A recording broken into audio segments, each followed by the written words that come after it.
तो इसको पहले बता दें, आप बता दो। सभी पत्रकार, छायाकार बंधुओं और इलेक्ट्रॉनिक मीडिया के हमारे दोस्तों का मैं इस विशेष प्रेस वार्ता में मुख्यमंत्री महोदय जी की तरफ से बहुत बहुत स्वागत करता हूं। आज हमने फाइनेंस डिपार्टमेंट के सहयोग से DIPR विभाग ने एक छोटी बुकलेट प्रकाशित करी है जिसमें बजट एट ए ग्लांस है। तो ये कई बार होता है कि स्पीच बड़ी लंबी होती है तो पूरी स्पीच जो है आम जनता या और लोग पढ़ नहीं पाते हैं।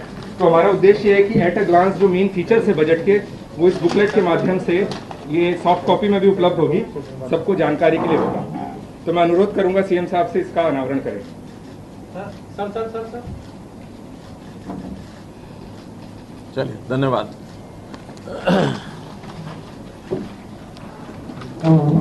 ये तो पत्रकारों के लिए बनवाई होगी। दे ही दो मुझे, ये शायद काम आ जाए। ये पत्रकारों के लिए आप ही को देंगे, आप ही को देंगे। देखने को तो मैं भी देख सकता हूँ, लेकिन देंगे आप ही को।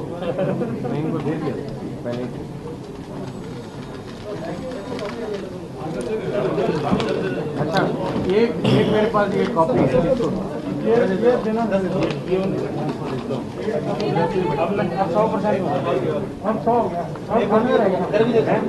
काफी कॉपीज है, सबको मिल जाएंगे।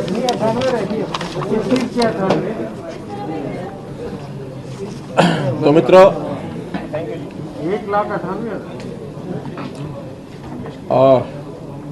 5 तारीख को ये बजट सत्र शुरू हुआ था।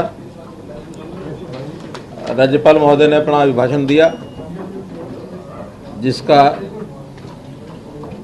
10 तारीख को 9 तारीख को उसका उत्तर दिया था। लगभग 1.25 घंटा वो था।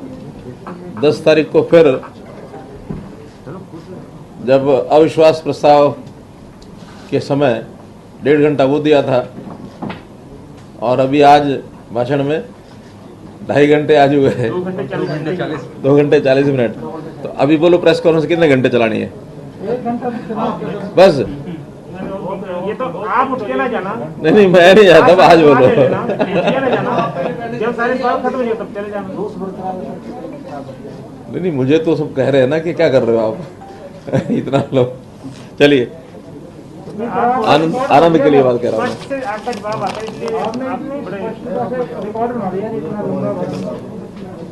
तो आज कुल मिलाकर के जो बजट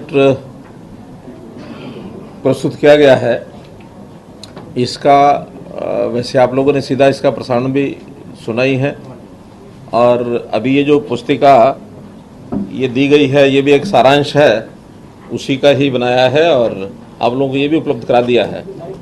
अब इसके आज की बातचीत में 2 तरीके हो सकते हैं। एक तो मैं दोबारा से फिर उन सारी चीज़ों को रिपीट करूं, और एक ये हो सकता है कि सीधे ही जो आप लोगों तक बात पहुंची है उसमें से अगर आप शुरू करेंगे, किसी बात के बारे में कोई पूछना है, बताना है। एक सुझाव हमारे ये है CM साहब, पहले के थोड़ा सा ब्रीफ में आप मोटे बिंदु इसके जो आपको बजट बनाने के पीछे मकसद रहा वो बता। देखिए, तो बजट कोरोना का जो पीरियड था उसकी कठिनाई आप समझते हैं सारी। उसके बावजूद भी हमने जो पिछला बजट था उसमें 13% की वृद्धि की है। इस बार का बजट जो हमारा है 1,55,000 करोड़ रुपए का ये बजट हमने पेश किया है। और इसमें जो फिस्कल डेफिसिट होता है वो 3% की पहले सीमा रखी होती है। बीच में कभी कभी ज़्यादा भी जाता रहा होगा, लेकिन हमने उस फिस्कल डेफिसिट को भी बढ़ने नहीं दिया है।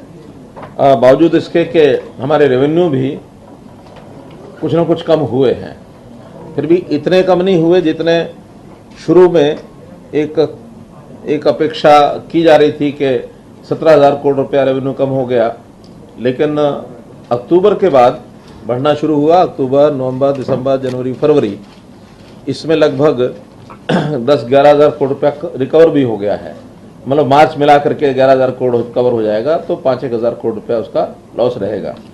लेकिन कुछ खर्चे भी हमारे कम हुए और कुछ हमने सारी चीज़ों को सुधारा है, जिसमें से 8,500 कितना 85 करोड़ 8,500 जो हमको एक्स्ट्रा लोन लेने की एक सहूलत थी, जो पिछली बार डेट हमने प्रपोज किया था, उस समय से इतना हमने नहीं लिया। केंद्र सरकार ने एक नया प्रावधान दिया है कि इस बार उस लोन को आप आगे के लिए भी अपने जो प्रोजेक्ट्स हैं अगले साल में उसका उपयोग कर सकते हैं। पहले क्या होता था कि जितने बजट की प्रावधान शुरू में कर दिए जाते थे, बाद में किसी भी नए प्रोजेक्ट को शुरू करने के लिए उसको अगले रिवाइज्ड बजट में ही, एस्टीमेट्स में ही लाया जाता था। लेकिन अभी एक कुशन हमारे पास ये इस अकाउंट के माध्यम से हो गया 8,500 करोड़ का, कि हम कोई भी नया प्रोजेक्ट किसी भी विभाग का बिना, मैं जहाँ तक समझाऊँ आप बता देना सेक्रेटरी साहब, बिना रिवाइज्ड एस्टीमेट में जाने के 8,500 करोड़ का एक कुशन हमारे पास आ गया है। और इस 8,500 करोड़ के कोई भी चीज़ बिना रिवाइज बजट के जाने के उसको सरकार द्वारा कराया जा सकता है और बाद में पोस्ट फैक्टो उसको विधानसभा में लाया जा सकता है। क्यों, यही है ना? हाँ, तो इस प्रकार का एक रिवॉल्विंग फंड ये रहेगा ताकि कभी भी सरकार को नई योजना बनाने में कठिनाई ना आए। और लॉन्ग टर्म जो बजट होते हैं, उस लॉन्ग टर्म बजट में भी पहले साल तो जितना लग गया, अगले 2 सालों में 3 साल का 5 साल का बजट है, तो अगले सालों में उसके ऊपर जो बजट आता है, कई बार वो बजट के एस्टिमेट बदल जाते हैं, बढ़ जाता है, तो उस साल के बजट पर असर न पड़े, ऐसी कोई आवश्यकता होगी तो भी इस रिजर्व फंड में से निकाल करके उसमें लगाया जा सकेगा। तो एक बहुत बड़ी सुविधा बजट की ये बनी है। मोटी मोटी जो योजनाएं हमने, जो जिसको ये कहना चाहिए कुछ तो ऐसा हर वर्ष ही करना होता है, कुछ जो पहली बार हमने किया है उसके अंदर मुख्यमंत्री अंत्योदय परिवार उत्थान योजना, इसमें जैसा परिवार पहचान पत्र की हम बार बार बात कर रहे हैं, पहले तो कोई भी योजना होती थी हम अनाउंस करते थे, जनता में से जिनको डिमांड करनी होती थी वो आके डिमांड करते थे। अब ऐसा नहीं होगा, बल्कि हम हर एक परिवार की पहचान करेंगे और उसमें लोएस्ट इनकम ग्रुप का कौन व्यक्ति है ये सरकार अपने आप ढूंढेगी कि ये है यानी कम आयु आय के परिवार, तो उनको कैसे आर्थिक स्थिति कैसे संभाली जाए, उनका उत्थान यानी परिवार के उत्थान को ध्यान में रखते हुए कौन कौन सी विभाग की स्कीमें हैं जो उनके लिए उपयोगी हो सकती हैं, ये हम योजना बनाएंगे ताकि उस परिवार को जो लोवेस्ट वन है उसको कैसे उस लोवेस्ट वाली कैटेगरी से ऊपर करके सबके साथ मिलाया जा सके। अभी 1 लाख परिवार का टारगेट रखा है हमने, 1 अप्रैल से ये योजना लागू होगी और शीघ्र सभी विभागों का लाभ उसको मिले और उनको व्यवसाय करने के नाते उनको सक्षम बनाया जाए या कोई आर्थिक सहायता करके उनको काम करने के नाते योग्य बनाया जाए ताकि वो अपनी इनकम 1 लाख रुपए से ऊपर कर सके।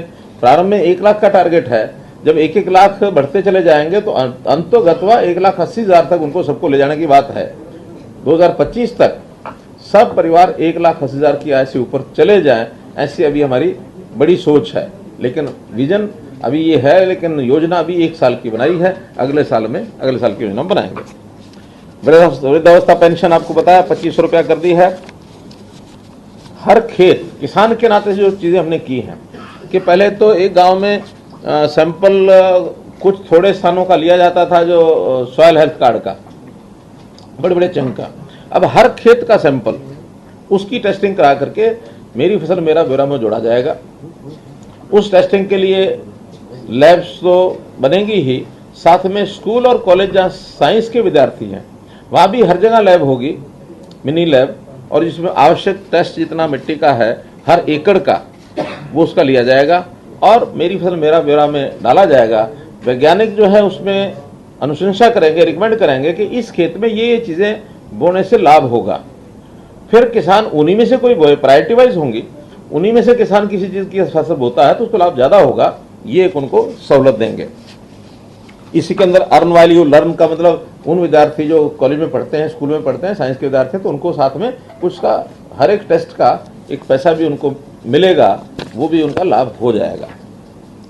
FPOs फार्मर्स प्रोड्यूसर्स ऑर्गेनाइजेशंस 500 बनाने का पहला लक्ष्य था, अब और 500 बढ़ाएंगे तो 1000 अब 31 मार्च तक होंगी।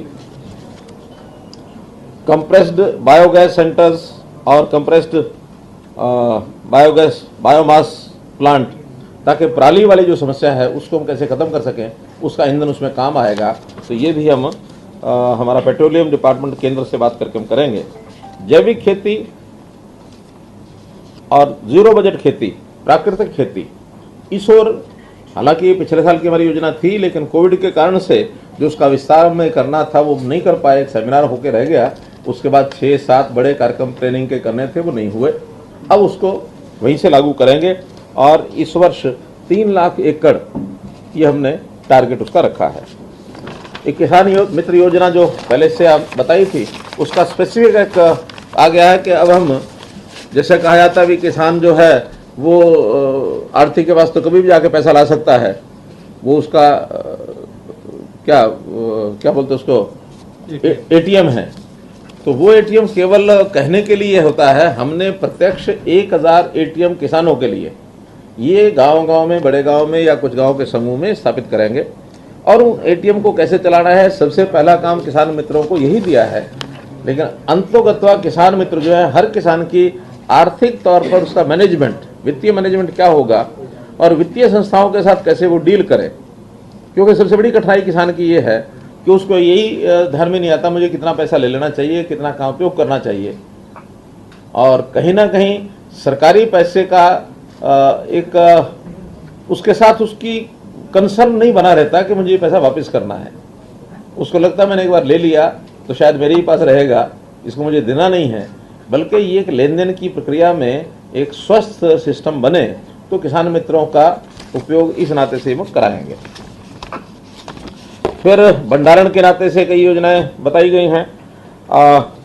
एक हरियाणा एग्रो इंडस्ट्री लिमिटेड जो हमारा निगम जो है 2000 आउटलेट खोलेगा, जहां एडिबल्स, उनको पैक्ड एडिबल्स को बिक्री की व्यवस्था की जाएगी, या जो चीज़ें सामान्यतः किचन में उपयोग होती हैं ऐसी पैक्ड चीज़ों का और वो आउटलेट्स होंगे और 2000 लोगों को ये रोजगार मिलेगा। बल्कि 2000 की बजाय 2000 सेंटर पर मैं तो मान के चलता हूँ एक पर 2 आदमी भी काम करेंगे तो 4000 को मिलेंगे, क्योंकि एक ही आदमी के साथ कई बार व्यवसाय नहीं, 2 आदमी कम से कम उसमें जरूरत होती है। एक बड़ी महत्वाकांक्षी जो हमारी योजना है, हमने जो आज कही है, वो है कि द्विवार्षिक जल प्रबंधन योजना। यानी जल जो है ये एक बहुत हमारे लिए एक ऐसी संपत्ति है कि इसको हमको हर दृष्टि से each drop to be preserve.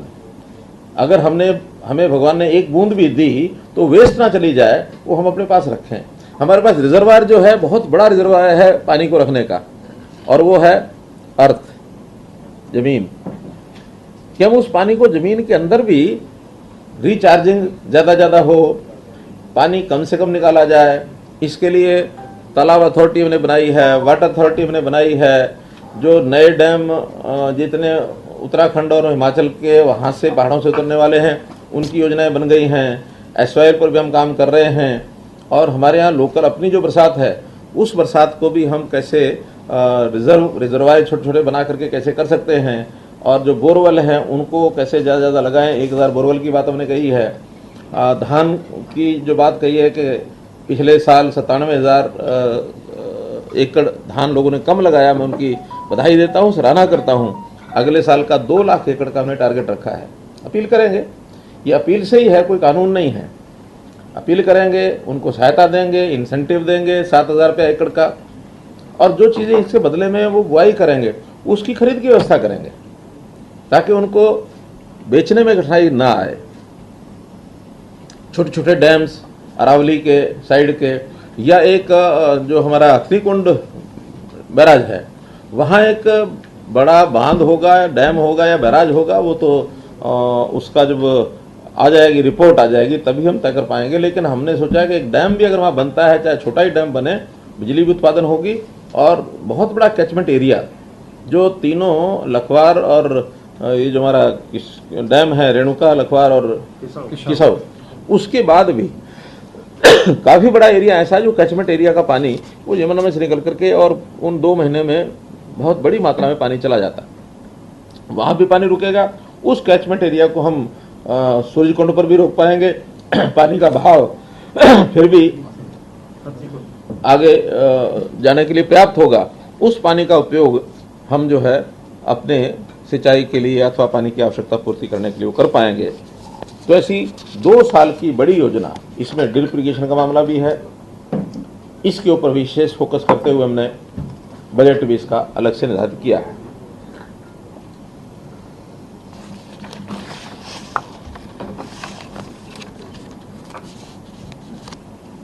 Health में भी हर एक जिला केंद्र पर जहां 100 बेड का अस्पताल है उसको एकदम 200 करेंगे। ऐसे 10 जिला केंद्र हैं जहां 100 बेड का हॉस्पिटल है, उनको अगले वर्ष में केवल 9 ऐसा है जहां अभी कोई हॉस्पिटल सरकारी नहीं है, तो वहां 100 बेड का करेंगे पहले चरण में। बाकी जगह जहां जहां 100 है वहां 200 करेंगे। 10 जगह करिए। ये 10 जिला केंद्र पहले है से 200 है। जहां पहले 100 है। नहीं मगर 10 में पहली 200 है। हाँ, बाकी पर 200 से ज़्यादा है। जैसे गुरुग्राम में ज़्यादा है, फरीदाबाद में ज़्यादा है, रोहतक में 100 है। रोहतक में चूँकि मेडिकल कॉलेज है। हाँ जी, इसी साल में हो जाएगी। ये इसी साल की योजना है, 100 से 200। फतेहाबाद का तो ज़मीन होकर के उसका हो भी चुका है। जहाँ का भी लोगों ने नहीं भी डिमांड किया तो भी हर जिला केंद्र पर 9 को छोड़ करके बाकी जगह 200 करेंगे। फिर हमने वेलनेस सेंटर का, जो प्रधानमंत्री जी ने जब घोषणा की थी उस समय हमारे 20 वेलनेस सेंटर मैंने बनाए थे। 1000 वेलनेस सेंटर बनाने के लिए, क्योंकि व्यक्ति बीमार ना हो उस पर हमने आगे बढ़ना है। केवल हेल्थ सर्विसेज बढ़ाना ये उसका उपयोग नहीं है, बीमार ना हो ये उससे पहले क्या एक चरण है, फर्स्ट स्टेप यही है। तो उसके लिए अब गांव-गांव में जो योग कम व्यायामशाला जो हमने बनाए हैं उनमें उसी स्थान पर एक वेलनेस सेंटर का भी प्रावधान करेंगे। आयुष्मान, इसके लिए मैंने 8 ऐसी श्रेणियां हैं, उसमें एक श्रेणी आप लोगों वाली भी है। आप लोगों की बार बार मांग आती है कि हमारा कह करके भी हुआ नहीं है, उसका एक सिस्टम बन गया है और उसमें आय आधारित ये सिस्टम बनेगा। 1,80,000 की आय को तो पूरे का पूरा 5 लाख का लाभ मिलेगा, लेकिन 5 लाख तक की आय का वो अनुपातिक लाभ या तो देंगे, स्कीम बनाएंगे, या फिर उसमें कुछ प्रीमियम ऐड करेंगे और उसके कारण उसके साथ फिर 5 लाख की, क्योंकि ट्रस्ट मॉडल पर हमने शुरू करना है।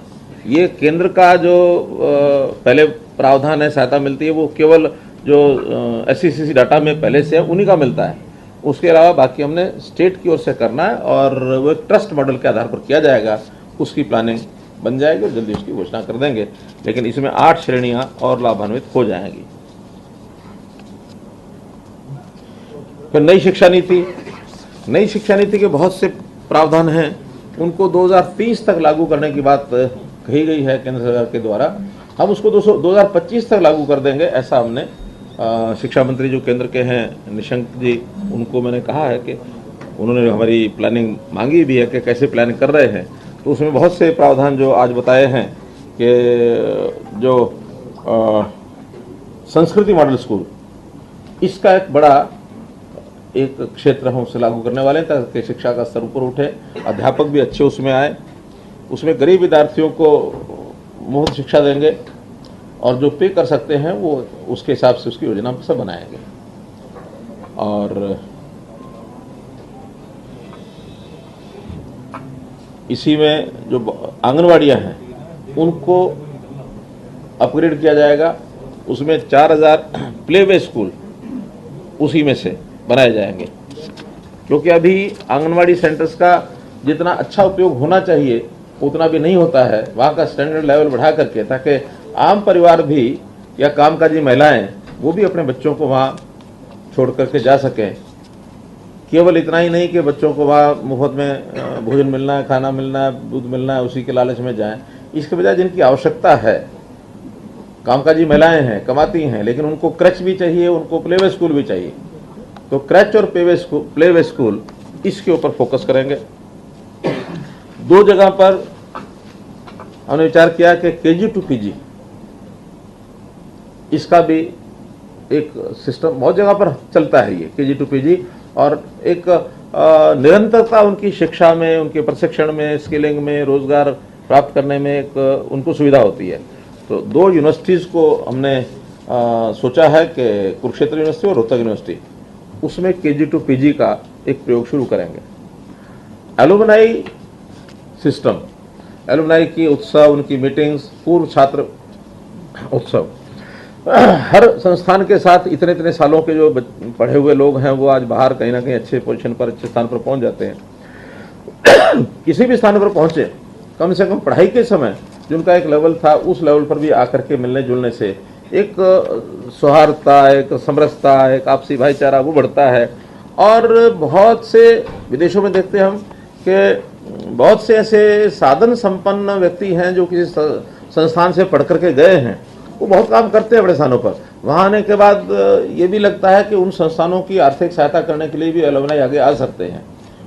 करोड़ों रुपया इकट्ठा होता है जब हम देखते हैं कुछ संस्थानों का इस प्रकार का वार्षिक, कभी कभी कोई करते हैं, लेकिन हम इसको जितने हमारे उच्च शिक्षा के संस्थान हैं उनमें शुरू करने का एक प्रावधान इस बार से हम करें। एक विवाद का समाधान, ऐसा एक कार्यक्रम बनाया जाएगा। जितने प्रकार के ऐसे विवाद हैं जो बहुत लोगों को प्रभावित करते हैं, उनकी कोई ना कोई योजना बनाकर, पॉलिसी बनाकर, और सरकारी चाहे उसके अंदर कोई योगदान भी करना पड़े या कोई कानूनी या पॉलिसी का प्रावधान ऐसा करना पड़े ताकि ये सारे विवाद समाप्त हों। एक एक विवाद, एक एक व्यक्ति का विवाद जब अलग अलग हम देखते हैं तो लाखों की संख्या में लिटिगेशन ये कोर्ट्स में पड़ी होती है। जैसे उदाहरण के लिए अभी हमने अनाउंसमेंट का एक कार्यक्रम चलाया, 60,000 से ऊपर लोगों का अनाउंसमेंट की राशि बाकी थी, जिस कारण से 3 साल पहले जब उनको नोटिस दिए गए 2016 में 15 में, तो विवाद खड़ा हो गया, इतना पैसा एकदम कैसे आ गया, क्योंकि कोर्ट्स ने जमीनों के ऊपर अनाउंसमेंट के निर्णय दे दिए। और प्रावधान ये है कि जो भी जमीन के ऊपर अनाउंसमेंट आएगी किसान को जो देनी पड़ेगी वो सभी प्लॉट होल्डर्स को कंट्रीब्यूट करनी पड़ेगी। अब उसके अंदर प्रावधान थोड़ा डिपार्टमेंट के भी गलत थे कि कोर्ट के निर्णय के तुरंत बाद नोटिस नहीं देते थे, बल्कि जब किसान को देनी होती थी उस समय नोटिस देते थे। किसान को देने की जल्दी, लेने की भी जल्दी नहीं होती थी। 15% का इंटरेस्ट मिल रहा है किसान को, किसान सोचता जब लूँगा सरकार के घर में पड़ा है, और ये भी उनको नोटिस नहीं देते थे। जब हमने आकर के देखा कि इतना सारा मामला ये कब तक चलता रहेगा, पीढ़ी दर पीढ़ी चलता रहेगा, उन्होंने कहा एक साथ जितने कोर्ट के डिसीजन है सबको निकालो, सबके नोटिस दो। और जब सबके नोटिस दिए तब लोगों को ध्यान में आया कि इतना इतना पैसा हमें देना दे बनता है। तब ये विषय आया ध्यान में कि इसके एक मुश्त वन टाइम सेटलमेंट, फिर हमने एक बार वन टाइम सेटलमेंट की, फिर लास्ट टाइम सेटलमेंट की, अब तीसरा फुल एंड फाइनल सेटलमेंट के नाते से वो योजना दी है और वो 2 महीने के लिए कर रहा है। ऐसे ऐसे और भी कई जगह, HSADC का है, या कहीं कोई बिजली का है, या कहीं बैंकों के लोन का है, ऐसे जो समाधान करने के विषय हैं विद इन डिपार्टमेंट्स भी हैं। अभी पीछे एक आंकड़ा आया कि 650 करोड़ रुपया बिजली डिपार्टमेंट का बाकी सब डिपार्टमेंट की तरफ बकाया है, सरकार का सरकार में ही बकाया है, क्योंकि बिजली तो यूटिलिटी कंपनी है, उस कंपनी को तो पैसा चाहिए। तो उसका भी एक समाधान हमने कहा कि ठीक है, जो बाकी डिपार्टमेंट के बजट है उसमें से काट करके सीधा बिजली डिपार्टमेंट को दो ताकि खाते बंद हो जाए सब। तो ऐसे समाधान करने के लिए एक तो विशेष प्रयत्न करके इसको समाप्त करेंगे।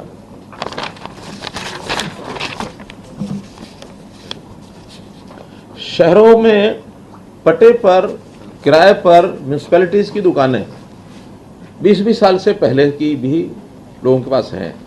थोड़ा बहुत किराया देते हैं लेकिन वो कुछ कर नहीं सकते। अगर टूट भी जाए तो भी उनको मरम्मत करने के लिए डिपार्टमेंट से परमिशन लेनी पड़ती है, कोर्ट से जाके ऑर्डर लेना पड़ता है। और पता है कि बाजार के बाजार हैं, खाली कभी होने नहीं हैं, और उतने किराए आते नहीं जो उससे कोई बहुत बड़ा रेवेन्यू इकट्ठा होता हो।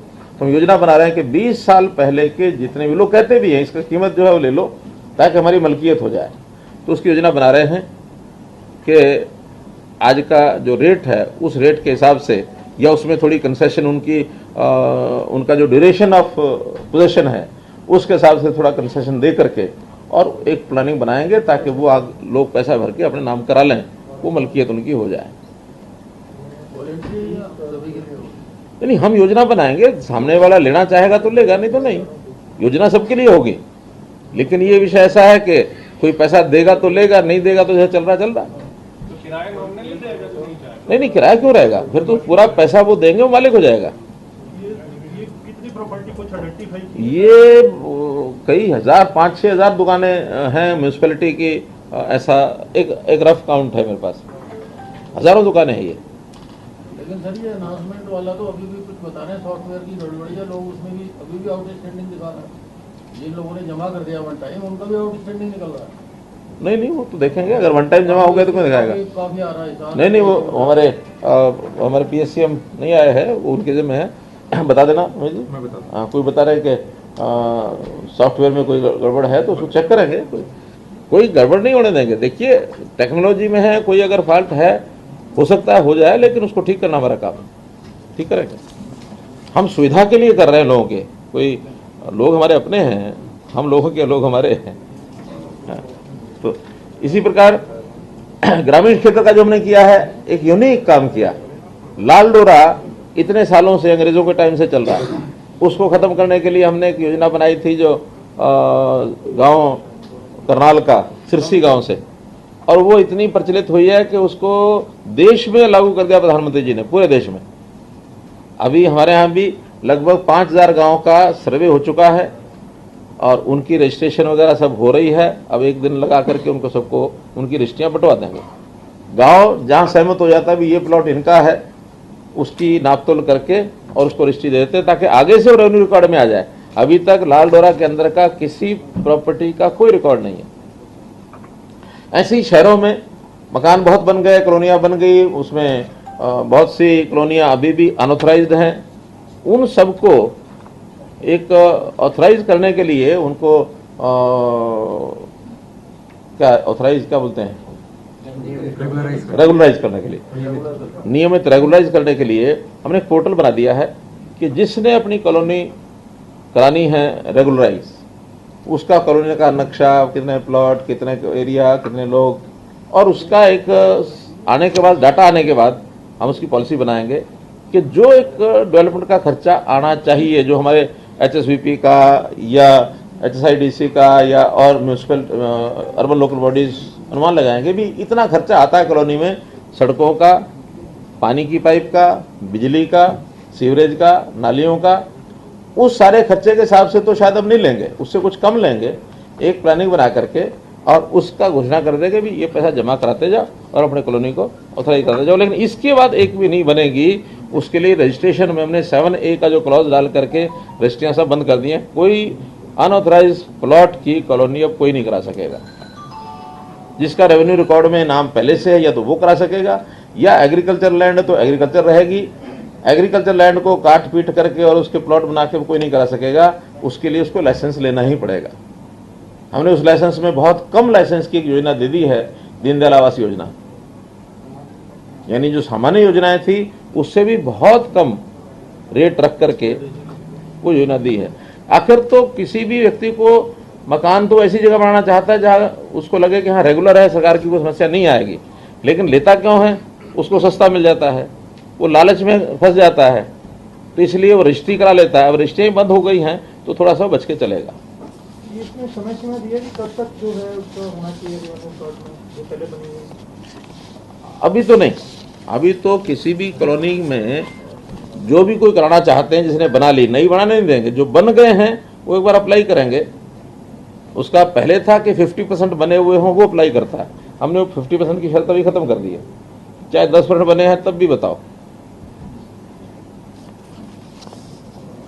और हर एक संपत्ति, शहरी संपत्ति की एक ID ये बना रहे हैं, ताकि उस ID से उस संपत्ति का एक निश्चित हो जाए कि इसका ये साइज है, ये इसकी लोकेशन है, ये इसका मालिक है। और आगे चल करके जो रेवेन्यू है उसके साथ जुड़े हुए, प्रॉपर्टी टैक्स है, हाउस टैक्स जो भी है, वो सारा उसके हिसाब से ही कवर किया जाएगा। क्योंकि बहुत बड़ी प्रॉपर्टी ऐसी है जो या तो रजिस्टर्ड नहीं है, रजिस्टर्ड भी होती है तो उसमें बहुत तरह के नीचे खेल चलते हैं। रेवेन्यू जितना कमेटी को आना चाहिए म्यूनसिपैलिटी को वो आता नहीं है। म्यूनसिपैलिटीज़ और गांव सेल्फ डिपेंडेंट हो जाए, सेल्फ रिलायंट हो जाए, उनकी इनकम के साधन धीरे धीरे हम बढ़ा रहे हैं। जैसे 2% की स्टाम्प ड्यूटी पहले केवल शहरों में होती थी, हमने गाँव में भी कर दी कि गांव में भी 2% का अगर स्टाम्प ड्यूटी हो तो 1% जिला परिषद पंचायत समितियों को और 1% गाँव को, गांव ग्राम पंचायत को, जिस गांव के एरिया में है।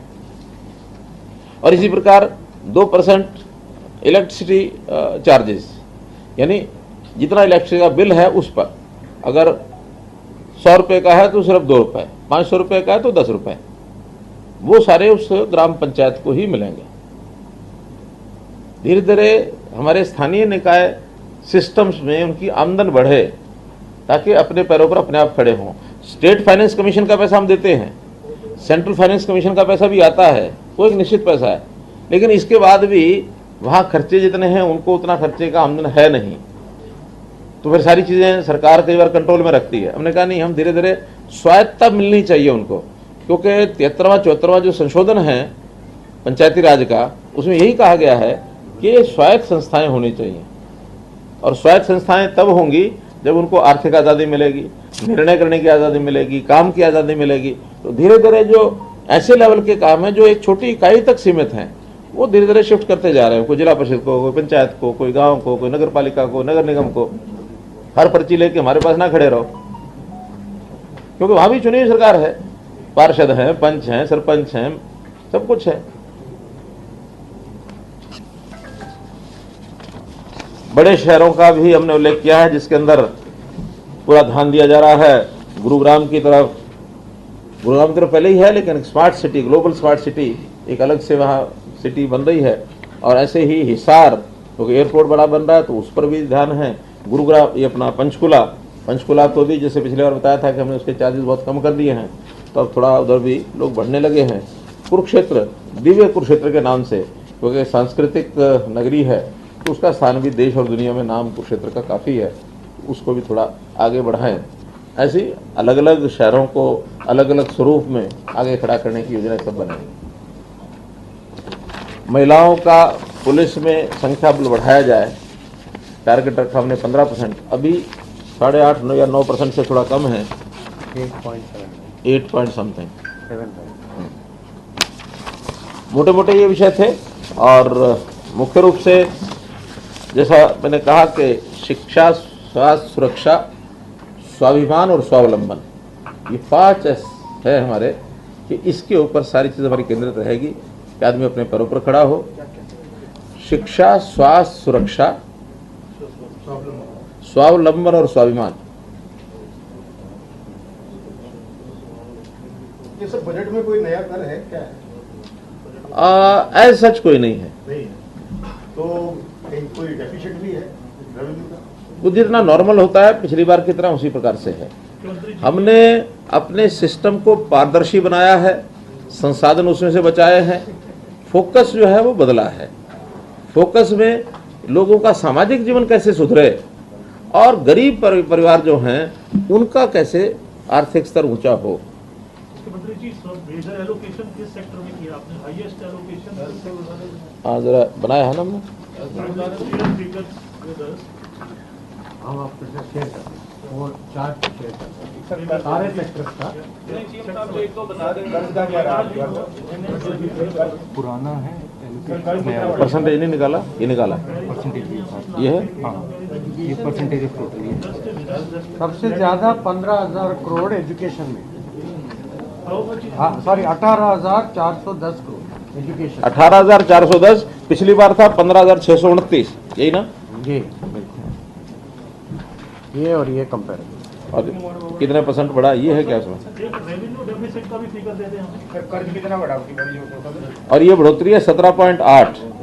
और सबसे ज्यादा जो बढ़ा है वो agriculture, horticulture, animal husbandry, fishery और कॉर्पोरेशन, ये 6,110 किया है, पिछली बार था 5,092, ये 20.9% बढ़ा है। हाँ सीएम साहब जी, हेल्थ सेक्टर में, हाँ, हेल्थ सेक्टर बोलिए। खट्टर साहब जी। पेंडेमिक की वजह से हेल्थ सेक्टर में आई बिलीव इन्वेस्टमेंट को हैव बीन मोर। लास्ट अगर आप कंपेयर करें तो अराउंड 35% थी 2019-20 से 2021 में। इस बार सिर्फ 9% है। नहीं, 35% कभी किसी से में नहीं बढ़ी।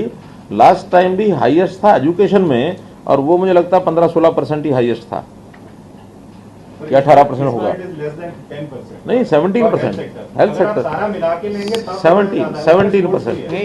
नहीं, मैं आपको पढ़ के सुना। नहीं, देखिए हेल्थ केवल हेल्थ का 14, फैमिली वेलफेयर का 27, मेडिकल एजुकेशन का 24, आयुष का 17, फूड एंड ड्रग एडमिशन कोई ज़्यादा बजट नहीं है, लेकिन तो भी परसेंटेज में ज़्यादा बैठे कोई बात नहीं, लेकिन इन टोटल का ESI का सब मिला करके 17.5 एज ए पूरा सेक्टर। पूरा सेक्टर जो है हेल्थ सेक्टर, ये 17.5% इंक्रीज है। But last year it was higher. नहीं, मुझे नहीं लगता। Your budget speech says so. Last year is 6,243 crore. Talking about percentage, 23% your budget document says. Speech says last year. If you pull out the last year. Although it's quite possible that सब एक जो हमने budget eight a glass देखा है, see if you take percentage then you are taking the previous year as the base. Yeah. उससे पहले वाले year का बेस लिया तो उसको और इसको कैसे कंपेयर नहीं, करें? what I'm saying is that if the increase was 23% last that year. Is true, but वो 23% पिछले साल का बेस के ऊपर है ना, वो फर्क तो आएगा। Context of pandemic. When you have a pandemic going on. True, आप एब्सोल्यूट फिगर देखो ना, एब्सोल्यूट फिगर तो काफी बड़ा है, हर जगह बड़ा है। अब जैसा हेल्थ सेक्टर आप नहीं आंकड़ों में क्या है, 1920 में 4,000 करोड़ खर्च हुआ, 4,795 करोड़, और 2021 में 6,243 करोड़ खर्च हुआ, और अब जो किया हमने 7,337 का प्रावधान रखा, तो 337। But that includes 349 of sports. Sports नहीं है उसमें, that is Sports what I am नहीं। Trying to explain. स्पोर्ट्स नहीं है इसमें भाई। स्पोर्ट्स इसमें नहीं है, वो स्पीच Health sector। में थीमेटिक वर्जन में स्पोर्ट्स वेलबीइंग करके उसमें पैराग्राफ आया था, बट मैं दोबारा पढ़ के सुना देता हूँ, इसमें आप लिख लेना, इसमें health, family welfare, medical education, Ayush, food and drug administration, employed state insurance, बस यही है, और ये जोड़ लगा के ये बैठता है 7,337 इस बार। इस पे स्पोर्ट्स नहीं है। So that is a typographical error. It is not a typographical error की स्पीच में, जैसा आपको ये बजट में भी दिया गया था, जो सिमिलर थीम्स को कवर करते हैं उनको इकट्ठा पढ़ा गया था, जैसे स्पोर्ट्स एंड हेल्थ एक पर्सन का वेलबीइंग को इम्प्रूव करते हैं, इसलिए वो साथ लगाया गया। बट जो आप क्वेश्चन पूछ रहे हो उसको हमने हेल्थ में नहीं गिना, वो इकट्ठा पढ़ा गया थीमेटिक, वो ईज ऑफ लिविंग में एंड हेल्थ एंड वेलबीइंग में जोड़ा गया था। हेल्थ एंड वेलबीइंग में स्पोर्ट्स को स्पीच में लिया गया था, बात सही है वो, लेकिन दैट डजंट मीन स्पोर्ट्स इसमें इंक्लूड किया। स्पोर्ट्स का आंकड़ा अलग दे दूंगा मैं, आप जोड़ लगा लेना। So 7,731 crore doesn't include sports. 7,337 नहीं। Doesn't include sports. और इसमें वही हो एक, गया, minus हो हाँ, गया। इसमें एक मैं आंकड़ा मैं बता देता हूँ, मैं पढ़ रहा हूँ इसमें। देखिए, मेडिकल एजुकेशन का पिछले साल का हमारा थोड़ा ज़्यादा था, क्योंकि मेडिकल कॉलेजेस सारे हमने पिछले साल घोषित किए थे, उसका बजट वो पिछले साल में ज़्यादा था, 600 करोड़ रुपया इंक्रीज किया था। इस बार उसमें इंक्रीज 400 करोड़ रुपया है, क्योंकि उसमें काफी कंस्ट्रक्शन पहले काम हो चुका काफ़ी, और मेडिकल कॉलेजेस तो कंप्लीट होने के बाद फिर कोई नया और घोषणा करेंगे तब होगा। हेल्थ इस एंड बार फैमिली वेलफेयर में भी 400 करोड़ के करीब ही है। 4200 था पिछली बार, अब की बार 4600। नहीं, हेल्थ में 4094, हाँ, 46, सॉरी 3770 और 230, पिछली बार 4,000 ही था, 4,000 से कम था थोड़ा सा, 4200। नहीं 4,000, इस बार 4600 है। इस बार 4600, पहले 3777 प्लस 230, 3,900 समथिंग। करा दें। कागज दे और देंगे। देखिए कुल मिलाकर के एक और मैं बता रहा हूँ, पिछले बार का जो बजट है वो भी फाइनल आंकड़े तो उसके आने हैं। पिछले बार हेल्थ में तो ठीक है, खर्च कम नहीं हुआ होगा, हेल्थ में तो बराबर हुआ ही होगा। बहुत से ऐसे फील्ड भी आएंगे जो हमारा पिछली बार का एस्टिमेट था उससे कम खर्च हुआ होगा कोविड के कारण से। खास करके जो हमारे इंजीनियरिंग के जितने भी काम थे उसमें 2-2.5 महीने तो बिल्कुल काम ही नहीं हुए, तो उसका भी तो, जैसे 8,500 करोड़ रुपये हमने लोन कम लिया, इसीलिए कम लिया ना कि हमारा खर्च कम हुआ। तो बहुत चीज़ों का पिछले बार के साल के हिसाब से कहीं थोड़ा ज़्यादा होगा, कहीं कम होगा, लेकिन ओवरऑल जो है हमारी जो प्राथमिकता है वो जैसे बताया कृषि क्षेत्र है, हेल्थ है और सोशल सेक्टर है, इन 3 चीज़ों में है। सर ये एक साथ पावर सब्सिडी ये पहला बजट ये जो बजट कराए थे पावर सब्सिडी कितना increase इस हुआ बार जो टोटल बजट एस्टीमेट में जो 2022 में टोटल खर्च कितना अनुमानित होगा, पहले बजट एट क्लास में आता था, इस बार 2021-22 में कितना होगा ये नहीं बताया, परसेंटेज लिख दिया कि इतना परसेंटेज टोटल स्टेट जीडीपी का होगा, जीएसडीपी का, जो कि 2.28 लाख करोड़ बनता है अगर हमने कैलकुलेशन जो की है। ये इसमें डाटा इस बार मिस किया गया है, और 1,99,000 करोड़ का 20-21 का रिवाइज एस्टीमेट में दिया गया जो कर्ज है। मैंने बताया ना कि जितना क्लियर नहीं है। हमारा जितना 21-22 जितना पिछली बार था उससे हमने 8,500 करोड़ रुपया कम लिया है। पहले तो कम कर दो ना पिछले बार में ही। मैं टोटल आंकड़े की बात कर रहा हूँ। 1,99,000 आगे की बात करें, ये आगे की बात करें। 21-22 में अनुमानित कितना है कि हरियाणा में कितना आप खर्च होगा? कहे तो मैं जवाब नहीं नहीं आप जो 2 करोड़ 28 लाख आपकी बात समझ गया मैं। आप ये पूछ आंकड़ा रहे हैं, नहीं है इस बार, मैं समझ गया, मैं बता रहा हूँ। कितना अनुमानित है? मैं एक मिनट, वो इसका कारण ये है कि हम अभी हमने एस्टिमेट किया 3.8%। वो 3.8% कैसे निकला? दोनों का फर्क, जो खर्चा और रिसोर्स, इन दोनों का बीच का जो डिफरेंस है वो नहीं नहीं, हम पूरा करने दीजिए, एक मिनट पूरा करने से क्लियर हो जाए। अब अगले साल जीडीपी कितना होगा? पिछले बार हमने जीडीपी 9 लाख करोड़ कुछ एस्टिमेट किया था, आप देख लीजिए पिछले बार के डॉक्यूमेंट। उसके बाद वो कॉन्ट्रैक्शन हुआ, कॉन्ट्रैक्शन होके भारत सरकार ने 131 फिगर लिया, जो ये CAG। तो इसीलिए हमें अगले साल का जीडीपी कितना होगा उसका परसेंटेज कैलकुलेट करना मुश्किल है। हम कोई एस्टिमेट ही कर सकते हैं। अभी तो वी आर होपिंग कि कॉन्ट्रैक्शन हुआ, वी आर होपिंग कि आगे जाके वी शेप रिकवरी होगी, 11% रिकवरी होगी, जो इस बार उससे बढ़ के अगर वो सब हुआ तो वी विल, और परसेंटेज और गिर जाएगा, क्योंकि जीडीपी अगर ज्यादा हो गया परसेंटेज गिरेगी। अगर जीडीपी, एक मिनट पूरा करने दीजिए प्लीज, अगर जीडीपी कम हुआ तो परसेंटेज बढ़ेगी। नंबर एक प्रॉब्लम ये है अगले साल का कितना जरूरत पड़ेगी, उसमें एक प्रॉब्लम ये है।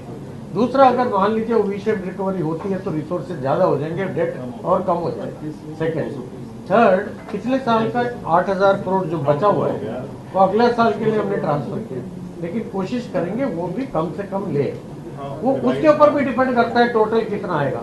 अगर मान लो आप इस साल का लेके चलो, इस साल 30,000 लिया, 30,000 करोड़ लिया, जैसे सीएम साहब ने भी बीच में पढ़ा, बट वो जो एक्चुअल बोरोइंग होता है वो नेट होता है। दैट मींस कैपिटल रीपे कितना किया आपने पुराने लोन और नया लोन कितना, तो वो दोनों मिला के हमें 15,000 करोड़ निकलता है। क्योंकि इस बार हमने काफी ज्यादा मात्रा में पिछला लोन रीपे किया। पिछला लोन जो रीपे किया हमने करीब 27,000 करोड़, वो फिगर आपको दे दूंगा 2021 में 27,000 करोड़ वापस भी किया पिछले साल का प्रोक्योरमेंट। क्योंकि पिछले साल प्रोक्योरमेंट अप्रैल 1 के बाद भी हुई, अगर आपको याद हो। पिछले साल ऐसा नहीं हुआ कि मार्च 31 को प्रोक्योरमेंट खत्म हो, काफी ज्यादा प्रोक्योरमेंट हुआ था पिछले बार। पहली बार गेहूं का बहुत ज्यादा प्रोक्योरमेंट हुआ, तो उसका हमें CCL लेना पड़ा किसानों का पेमेंट के लिए, वो रिपे किया। वो सारा रिपेमेंट की वजह से इस बार रिपेमेंट ज्यादा हुआ और फाइनल आंकड़ा में 199 पे जाके टिका। अब वो उसी बेसिस पे चाहोगे तो 228 हो जाए, यू आर राइट, बट वो होगा नहीं होगा, इट्स डिफिकल्ट टू से, बिकॉज अभी जीडीपी का जो क्या रहेगा वो बाद में पता चलेगा। और देखिए इसमें मोटी बात यह है कि हमारे जो पैरामीटर्स हैं वो FRBM के अनुसार 3% पहले होता था, अब 5 हो गया है। इसलिए हम कितना भी ले लेंगे हमारा स्कोप तो बढ़ ही गया है, लेकिन हमने ये तय किया है कि हम 5 तक नहीं जाएंगे, हम 4 तक भी नहीं जाएंगे। हाँ, कोशिश कर रहे हम 4 तक नहीं जाएंगे। अब ये डिपेंड करता है, जैसे बताया कि वी शेप इकोनॉमी कितनी रिवाइव करती है। अगर इकोनॉमी रिवाइव अच्छी कर जाती है तो हम बिल्कुल ही कम लेंगे। रिवाइव किसी कारण से नहीं करती, उसका इफेक्ट अगर आगे बढ़ता है तो थोड़ा लोन ज़्यादा लेना पड़ेगा, लेकिन अल्टीमेटली जो हमारा बजट है उसका खर्चा तो हमको करना ही है। हमारे पास कुशन जो है वो लोन का ही होता है, और तो वो कुशन है नहीं। रेवेन्यू रिसीट्स जैसे हैं लास्ट ईयर काफी डाउन रही, इस साल उसका प्रभाव देखने को रहेगा या मतलब ठीक आएगा?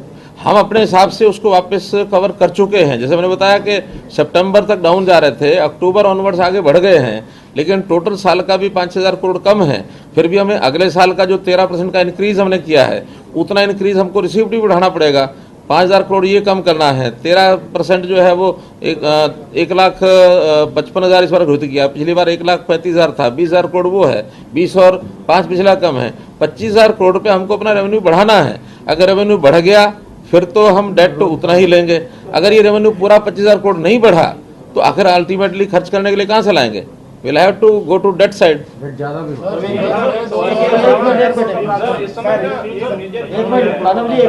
इसीलिए प्रावधान रखा, लेकिन हमने वो एनालिसिस में नहीं दिखाया, बिकॉज एनालिसिस को डिस्टॉर्ट। चलो आप पूछ सर मैं ये पूछ रहा था कि जो इस समय किसान पंजाब पड़ोसी स्टेट है हमारी, हालांकि वहाँ चुनाव भी हैं, तो हम क्या कह सकते हैं कि हरियाणा के बजट में किसान और खेती के लिए कितना आपने एलोकेट किया? अभी किस तरह से उसको हाँ अभी देखिए मैंने आंकड़े बताए हैं एग्रीकल्चर का, agriculture farm welfare, horticulture, animal husbandry, fishery and corporation, इसके अंदर हमने 20.9% बढ़ाया है।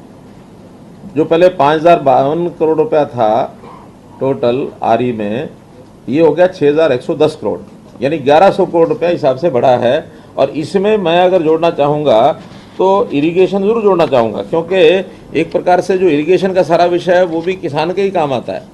तो इसलिए वैसे तो रूरल डेवलपमेंट भी उसके ही सिस्टम में काम आता है।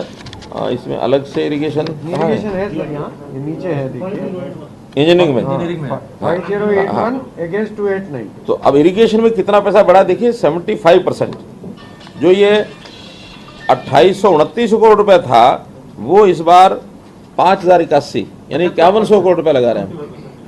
क्योंकि माइक्रो इरिगेशन पे जोर दे रहे हैं, वो इरिगेशन में मिक्स हो गया। पॉन्ड अथॉरिटी है, हाँ। वो भी इरिगेशन में बुक होता है। यानी 2900 करोड़ से 5100 करोड़ रुपया। एक मिनट इसको पूरा करने दीजिए। हाँ। 2000 करोड़ यहाँ, 1000 करोड़ वहाँ, 3000 करोड़ एग्रीकल्चर में बढ़ोतरी है, 3000 करोड़ एक्स्ट्रा। जबकि दोनों मिलाए तो पहले 7000 करोड़ था, अब 10,000 करोड़। अब रवि से बाहर आने के बाद सदन से कि हर बार इसी तरीके के आंकड़े घुमा के रखते हैं, आंकड़ों के अलावा इस बजट में कुछ नहीं है, वो निराशाजनक बता रहे। विपक्ष के इस बयान को कैसे? देखिए, अब मैंने कोई आंकड़ों पर बहुत जोर लगाया भी नहीं है इस बार। हमेशा बजट में नहीं, बजट में आमतौर पर आंकड़े प्रस्तुत किए जाते थे। मैंने इस बार कम से कम आंकड़ों के ऊपर गया हूं। मैंने तो आपको सारी बातें पहले ही बताई हैं कि हमारा फोकस किस चीज पर है। हमारा फोकस जो है, एक तो जैसे मैंने बताया कि अंतिम व्यक्ति जो है पायदान पर खड़ा है उसको कैसे सुखी किया जाए, एक। दूसरा, एजुकेशन की पहले जो हमारा इंफ्रास्ट्रक्चर के नाते जो हमने बढ़ाना था वो बढ़ाया। अभी खास करके जो नई एजुकेशन पॉलिसी आई है उसमें एजुकेशन का एक आमूलचूल परिवर्तन अगले 5 साल में होना है, जिसका बेस हमने रख दिया है। तीसरा, जैसे कृषि और इरिगेशन, पानी का 2 साल की योजना हम बना रहे हैं कि पानी बहुत महत्वपूर्ण विषय होने जा रहा है हमारे लिए आगे। तो इसके लिए उसका 75% जो इरिगेशन के ऊपर हम बढ़ा रहे हैं, ये अपने आप में एक बहुत बड़ा फैक्टर है। तो कृषि और हमारा पानी और एजुकेशन और हेल्थ में 2 विषय हैं, एक है मेडिकल एजुकेशन, एक है हेल्थ सेक्टर।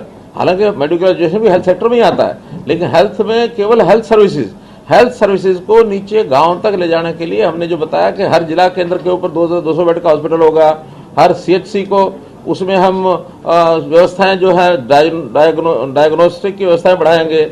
जिला अस्पतालों में हम प्राइवेट बेड्स वो सब जगह लाएंगे।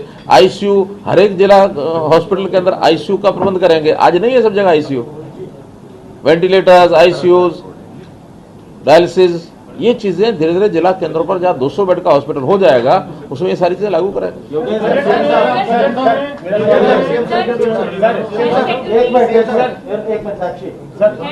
हम बात कर रहे हैं, आपने कहा कि 100 बेड की हॉस्पिटल्स को अपग्रेड करके 200 बेड का किया जाएगा। चिकित्सकों की ऑलरेडी हमारे पास कमी है, तो जब ऑलरेडी हम 200 बेड का हॉस्पिटल बनाएंगे तो चिकित्सकों की जो जरूरत है वो भी ज्यादा बढ़ेगी, मांग भी बढ़ेगी। उसको पूरी करने के लिए मैंने बताया कि हम 900 कितने डॉक्टर्स का, मैंने बताया कि दोनों डॉक्टर्स की नई पोस्ट हम क्रिएट कर रहे हैं।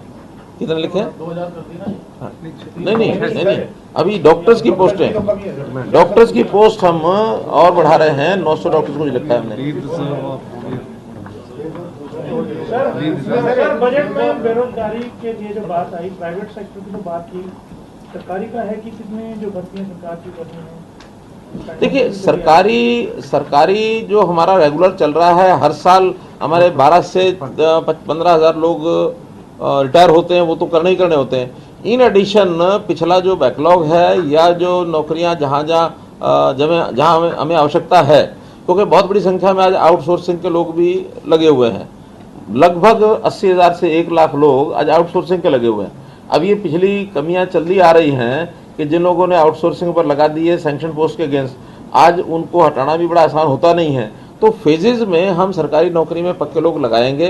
लेकिन जैसे पिछले 5 साल में हमने 80,000 लोग लगाए हैं, मैं पूरे आज 1 साल की तो नहीं बता सकता क्योंकि रेगुलर प्रोसेस चलता है ये, कि आने वाले 5 साल में हम 80,000 के बजाय 1 लाख लोग सरकारी नौकरियों में भर्ती जरूर कराएं। यानी 1 साल 1.5 साल हो गया, 3.5 साल हो रहे हैं। एक पेंशन का मुद्दा है हर एक को पूछ रहे हैं विधानसभा में सर की मतलब जो क्या उनको कर दिया जाए, उसमें भी अब की बार 250 रुपये बढ़ाए सर, क्योंकि उम्मीद ज्यादा की जा रही है। नहीं, अब उम्मीद करने का तो क्या होता है, उम्मीद कोई भी करेगा। आखिर भैया हम तो क्या है, हम तो इधर से लाते हैं उधर ले जाते हैं, उधर से लाते हैं उधर ले जाते हैं। वो एक है ना, एक वो जिसमें एक वो है दोहा, क्या वो कहता है कि तेरा तुझको अर्पण क्या लागत है, मेरा जनता का है, जनता के लिए जनता को दे दिया। तो इसलिए अपेक्षाएं जो होती हैं, इधर बढ़ाओगे उधर घटेगा, उधर बढ़ाओगे इधर घटेगा, इसलिए वो उनका है। और मैं इस बारे में इतना ही कह सकता हूं कि हरियाणा में ये पेंशन जो है 2,500 रुपए की, पहले 2250 की थी, आज 2,500 की। ये देश भर में इतनी पेंशन, सोशल सिक्योरिटी पेंशन कहीं नहीं है, हाईएस्ट वन है।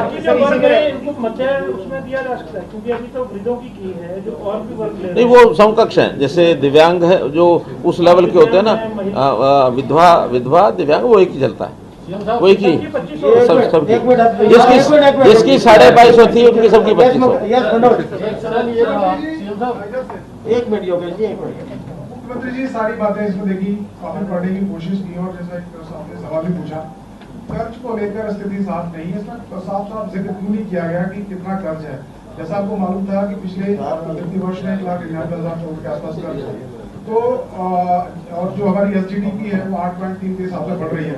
केंद्र सरकार ये कहती है कि टोटल 25% आप कर्ज ले सकते हैं। नहीं, अब 32 पॉइंट से हो गया। नहीं 32 पॉइंट उसको इस कोविड के कारण से 15। कितना होने वाला है? देखिए पहली बात तो ये है कि हमने जो निर्णय करने होते हैं वो निर्णय करने होते हैं काम के लिए। काम में कितना पैसा हम खर्च करेंगे वो हमने सारा कर दिया। अब आएगा कहां से ये हमारे हाथ में नहीं होता है। हमने इतना ही कहा है कि हम अपना कोशिश करके ज्यादा रेवेन्यू इकट्ठा करेंगे और ज्यादा रेवेन्यू जहां की लीकेज है उसको बंद करेंगे, और उसमें जो ग्रामीण क्षेत्र का, शहरी क्षेत्र का प्रावधान हमने जो कुछ बढ़ाया है वो बता दिया आपको। इसके बाद जितनी रिसीट होगी, जितना कम पड़ेगा वो हम उसके डेट के सहारे उसको लेंगे। डेट का हमारा स्कोप इतना है कि उस स्कोप को मैं आपको कह दूं कि इतना सारा हम ले लेंगे, आप इसी फिगर को कहेंगे लो जी लो इतना कर्ज हो गया। हमारे पास डेट का स्कोप है अप टू 5% ऑफ GDP, और हम आज अभी 3% के अंदर हैं। ये तो कोविड में सारे देश के लोगों ने कहा कि इस डेट की सीमा बढ़ाओ, 5% करो, 5% करो। RBI ने और फाइनेंस कमीशन ने मिलकर के और वो 5% कर दिया। मैं कहता हूँ 5% बहुत ज्यादा हो गया है, इतना किसी स्टेट को लेना भी नहीं चाहिए। हम तो नहीं लेंगे, हम अपने आप को 4 से नीचे रखेंगे, लेकिन it depends on our economy, कैसे वो दोबारा से V शेप में ऊपर उठ के आती है। बिकॉज ये झटका लगा हमारा पिछले साल में से कोई दो मत नहीं है कि हमारी इकोनॉमी को झटका लगा, और आज भी हम एकदम इसको श्योरिटी से नहीं कह सकते कि whether we have come out of corona और नॉट। अभी पिछले 4 दिन से, बल्कि कल का आंकड़ा इतना भयंकर है कि हरियाणा की कोविड की फिगर कल दिल्ली से भी ज्यादा, first day in the 1 year, कल हमारी फिगर दिल्ली से ज्यादा 400 कुछ हो गई। और मुझे तो कष्ट इस बात का और ज्यादा हुआ कि उसमें टॉप पर कल करनाल था, और करनाल में भी क्यों हुआ, वो भी एक स्कूल के विद्यार्थी, कुंजपुरा स्कूल का जो है सैनिक स्कूल, वहां के विद्यार्थियों में एक चीज फैली। हालांकि हॉस्टल में रहते हैं, सब करते हैं, उसको क्वारंटाइन भी कर दिया। वहीं कल 80 बच्चे कोरोना इफेक्टेड निकला। सर ये कोरोना की बात आ गई है, एक मिनट कितना चुनौतीपूर्ण रहा है ऐसी परिस्थितियों में इस बजट को बनाना, और दूसरा जनप्रतिनिधियों की सहभागिता जो है, पिछली बार भी अपने सुझाव दिए गए थे, इस बार कितने सुझाव जो है जनप्रतिनिधियों की ओर से दिए गए, बजट की प्रति में कितनों को जगह मिली? देखिए, वैसे तो पिछली बार भी 500 के लगभग विषय आए थे, लेकिन उसमें जो बजट में सम्मिलित करने वाले 200 सुझाव थे। 200 में से 70 समथिंग पर काम पूरा हो चुका है, 130 या 120 समथिंग पर काम चल रहा है। 200 सुझाव ने उसमें शामिल किए थे। इस बार जो हमने अध्ययन किया है तो 400 कुछ सुझाव आए, जिसमें से 53 या 54 ही ऐसे थे जो बजट में शामिल करने लायक थे। बाकी सभी डिमांड्स थी, मेरे यहाँ कॉलेज बना दो, मेरे यहाँ ये कर दो। वो सुझाव नहीं होते हैं बजट के लिए, वो डिमांड्स होती हैं। डिमांड्स हमने डिपार्टमेंट्स को भेज दी हैं, कितनी पूरी होंगी वो डिपार्टमेंट देखेंगे, लेकिन सुझाव जो हैं लगभग 53-54 जो थे वो उसमें से ज़्यादा सम्मिलित कर लिया। सर, तो कोरोना की आपने बात की कि दोबारा क्योंकि चिंतनीय विषय हो रहा है, तो इसके लिए एक तो क्या रणनीति दोबारा अपनाई जा रही है? क्या कोई पार्टली जो हम लोग उसको लॉकडाउन या कर्फ्यू की बात करते थे प्रदेश में ऐसा है? दूसरा ये कि पंजाब में क्वेश्चन जो हुआ था विधानसभा के बाहर, उसमें हम आपकी प्रतिक्रिया जानना चाहते हैं कि क्या उचित था? और सुरक्षा एक ये चूक भी है बहुत बड़ी, तो इसकी कोई रिव्यू करने की बात हुई है? देखिए, बिल्कुल इसको उचित नहीं किया जा सकता, कहा जा सकता। हमने, क्योंकि वो अकाली दल के लोग थे, मैंने स्वयं सुखबीर बादल से उसी समय फ़ोन किया, उन्होंने भी अनभिज्ञता जाहिर की कि नहीं ऐसा नहीं होना चाहिए और मेरी जानकारी में नहीं है। मैंने कहा बात करिए, मुझे वापस बताइए, क्योंकि ये बजट के कारण से आज मेरी बात अभी हुई नहीं है। लेकिन स्पीकर साहब ने हरियाणा पुलिस, चंडीगढ़ पुलिस और पंजाब पुलिस आज शाम को बुलाया है, उसकी एक मीटिंग वो कर रहे हैं, कहाँ चूक रही है, क्या हुआ है। और मुझे लगता है कि ये एक स्पॉन्टेनियस सब हुआ है। जो मुझे बताया गया कि वो अपनी गाड़ियों में बैठे थे, पहले उनका कोई कार्यक्रम नहीं था, लेकिन जैसे ही हमारा बजट का वो समाप्त हुआ सेशन परसों, अविश्वास प्रस्ताव समाप्त होते ही जैसे नीचे मीडिया के साथ मैं आप लोगों के साथ खड़ा था, वो अचानक एकदम निकल करके आए हैं। और उस समय कोई भी एक्शन रिएक्शन करना उचित नहीं होता है, उसको बाद में हम देखेंगे। और ये जो कुछ हुआ अनुचित हुआ। वो कोरोना वाला अब क्या रणनीति है उससे निपटने की? देखिए, कोरोना एक बार हमने अपनी मीटिंग की है, एक जो हमारा ग्रुप बना हुआ है इसके लिए। मीटिंग करने के बाद जो सावधानियां बरतने का विषय था वो सबको बताया कि सब, चाहे यूएलबी है, हेल्थ डिपार्टमेंट है अथवा होम डिपार्टमेंट है, जितने भी हैं सब अपने अपने तरीके से सब कर रहे हैं। तो जितनी भी सावधानियां हैं बरतने के लिए कह दिया है। और इसमें अभी इतना ज़्यादा पैनिक वाला विषय तो नहीं है कि जिस कारण से हम ये करें। जैसे मैं बताया, कल भले ही 400 संख्या थी, लेकिन 80 बच्चे एक स्कूल में आ गए। आज हमने कहा कि करनाल के, एक बार करनाल जिले को ही देख लेंगे कि सभी स्कूल, उनके सब बच्चों के टेस्ट कराना चाहिए। अगर कोई ऐसी अलार्मिंग बात आती है तो उस हिसाब से विचार करेंगे। और मान लो अगर कहीं नॉर्मल किसी एक आध जगह ज़्यादा हुआ है तो उसके हिसाब से करेंगे। लेकिन एक बार बहुत डाउन आने के बाद थोड़ा बढ़ना शुरू हुआ है। और ये उत्तर भारत में न केवल हमारे हरियाणा में हुआ, दिल्ली में भी हुआ, पंजाब में भी कल काफ़ी हुआ है। पंजाब में भी शायद 1,000 के आसपास कल लोग जो हैं वो आ गए हैं दोबारा। तो ये दोबारा से बढ़ने का, कल देश भर में ठीक होने वाली संख्या 11,000 थी और वैसे 16,000 जो अफेक्टेड लोग आए हैं। तो एक समय ऐसा जब आया था कि ठीक होने वाले ज़्यादा थे, अफेक्टेड कम आ रहे थे। अब वो थोड़ा सा वी शेप बना है, तो इस पर ध्यान लगाए हुए हैं। टेस्टिंग का विषय भी है जी, जो कल नीति आयोग के चेयरमैन है उन्होंने कहा कि टेस्टिंग और ट्रेसिंग ये कम हो गई थी, क्योंकि कोरोना के थोड़ा लोग हरियाणा में भी कम हो गए। 15,000 के आसपास टेस्ट है, अगर ये 35,000 के आसपास टेस्ट हो जाएंगे तो ये कम से कम। दोबारा से ध्यान करेंगे इसको। मुख्यमंत्री जी, तो आपका कैपिटल एक्सपेंडिचर कितना है इसका, और ये राष्ट्रीय में कंपैरिजन कितना है? देखिए हमारे फाइनेंस सेक्रेटरी बताएंगे। एक मिनट, एक जवाब दे रहे हैं। हाँ, ऑन करके बताओ। कोई नहीं, ऐसा है कि 19-20 में हमारा इंफ्रास्ट्रक्चर के ऊपर एक्सपेंडिचर जो हुआ, कैपिटल और रेवेन्यू का ये ब्रेकअप है। 18,975 हुआ था 19-20 में। और अब जो 20-21 में वो 7,000 रह गया। जैसे सीएम साहब ने भी बताया था कि वो लॉकडाउन के कारण काम ही नहीं हुए कहीं, वो काम अब इस साल एक्सटेंड करेंगे। इस बार 38,718। 21-22 में ओनली इंफ्रास्ट्रक्चर के ऊपर 10,557 तो हमने रेगुलर एलोकेशन में रखा। नहीं, अगला बता रहे, अगले पूछ रहे हैं ना, 21-22। कैपिटल है 38,718। Total capital expenditure 38,718 crore. और जो रेवेन्यू का है वो 75% है, 1,16,000। ये 2575 है टोटल मिला के लगभग बजट का। जी, आपको आप लिख के भेज देना, इनको ले लेना आप। जी, हाँ, दसो आप पंजाबी च करो सी। पंजाबी का सवाल उर्दू च ना करना, पंजाबी च करो। सीएम साहब जी हुक्म करो। हरियाणा सरकार ने पहली वाली पेंशन बढ़ाई सी पत्रकारों की, ਉਹਦੇ ਤੇ ਵਿਧਾਨ ਬਣੇ सर वो बढ़ा दो सर, क्योंकि पंजाब ने ओ भाई पहला राजस्थान ने 15,000 पहला यूपी ने पहला पहला तुसी वो ले लो अपना आयुष्मान वाला, फिर बाकी बात करांगे। Thank you so much, thank you. Ayushman वाला भी गड़बड़ हो गया है। नहीं करांगे पूरा आयुष्मान वाला नहीं बढ़ा रहे ना सारा कुछ। जो 5 लाख रुपए से ऊपर है सब 5 लाख की सीमा कर दी, उसका कोई मतलब नहीं। 5 लाख रुपए कमाते हो। 5 लाख क्यों नहीं है? जो चंडीगढ़ में बैठे हैं वो तो लेंगे। 5 लाख कमाते हो, फिर क्या करना है? 5 लाख किसी को यहाँ रहना